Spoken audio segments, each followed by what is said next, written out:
একটা টিম বানানো ইজি, কিন্তু টিমটা ধরে রাখা ওটা অন্য লেভেলের জিনিস।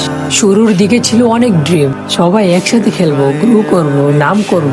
কিন্তু আস্তে আস্তে বুঝলাম সব প্লেয়ার ঠিক থাকে না। কেউ ইনঅ্যাক্টিভ, কেউ সিরিয়াস না, আর কেউ মাঝ পথে ছেড়ে চলে যায়।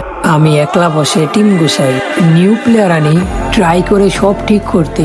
মনে হয় আবার সব ঠিক হবে, কিন্তু আবার কেউ বের হয়ে যায়, আবার স্কোয়াড ভেঙে যায়। বারবার একই স্টোরি, বিল্ড করি আবার নষ্ট হয়ে যায়। কোনোদিন মনে হয় গিভ আপ করি, কিন্তু যখন টিমের নামটা মনে পড়ে, যখন শুরুর ওই এক্সাইটমেন্টটা মনে পড়ে, আবার দাঁড়িয়ে যাই। হয়তো আমার টিম পারফেক্ট না, কিন্তু আমার চেষ্টাটা সত্য। একলা হলেও আমি গিভ আপ করবো না, কারণ এটা শুধু একটা টিম না, এটা আমার ইমোশন।